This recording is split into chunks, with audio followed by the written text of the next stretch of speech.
মানুষ যেটা পছন্দ করে সেটাই বারবার করে, আর সেই জিনিসটাতেই বেশি অভ্যস্ত থাকে। তো খাবার ক্ষেত্রেও কিন্তু এর ব্যতিক্রম কিছু না। মানুষ যে জিনিসটা খেতে বেশি পছন্দ করে, যে জিনিসটা মানুষের ভালো লাগে, সেটাই কিন্তু বারবার রান্না করা হয়, বারবার খাওয়া হয়। তো আমারও এই যে এই রেসিপিটা যে আমি কয়েকবারই করেছি, 2-3 বার করেছি, খুবই ভালো লেগেছে। আর আজকেও করে ফেললাম এই রেসিপিটা। কাঁঠালের বিচি দিয়ে ডিমের এই তরকারিটা এত ভালো লাগে খেতে, কি আর বলুন, না খেলে কিন্তু বিশ্বাস করার মতো না।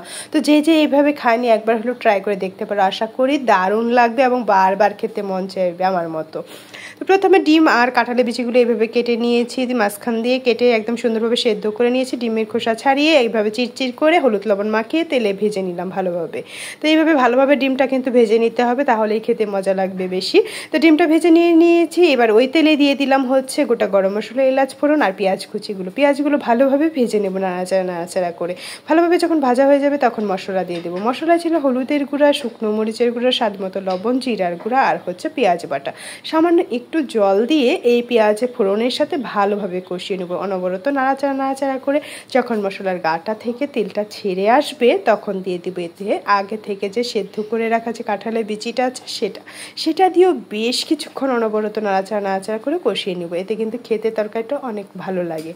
তো কষানোটা যখন সুন্দরভাবে হয়ে যাবে তখন কিন্তু এতে দিয়ে দেবো ঝোলের জন্য জল। ঝোল হবে না, এটা কিন্তু গামাখা থাকবে আর খেতে কিন্তু দারুণ লাগে। এইভাবে গামাখা থাকলে, ঝোল খেতে আমি জানি না কেমন লাগে, আমি ঝোল রান্না করিনি। এইভাবে একদম গামাখা থাকে, দারুণ লাগে খেতে।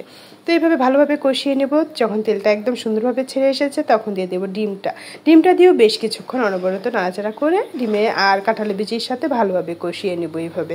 তো এইভাবে কষানোটা কিন্তু মোটামুটি আমার হয়ে এসেছে, সুন্দরভাবে কষানোটা রেডি। এবার হচ্ছে ঝোলের জন্য জল দেওয়ার পালা। তো অল্প পরিমাণে ঝোলের জন্য জল দিয়ে রেখে দিব। তো এইভাবে ঝোলের জন্য জলটা দিলাম, দেওয়ার পরে রেখে দিলাম। এখন ফুটছে ভালোভাবে, একদম টকবক করে ফুটবে। ফুটে যখন ঘন হয়ে আসবে, গামাখা হয়ে আসবে, তখন এতে নামিয়ে একদম সুন্দরভাবে ফুটছে ভালোভাবে। ফুটে একদম ঘন হয়ে আসলে নামিয়ে নিলে কিন্তু রেডি। আর গরম ভাত তো রেডি। সাথে গরম ভাতের সাথে এই যে ডিমের যে রেসিপিটা দিয়ে খেলে যেন অমৃতের স্বাদ পাই।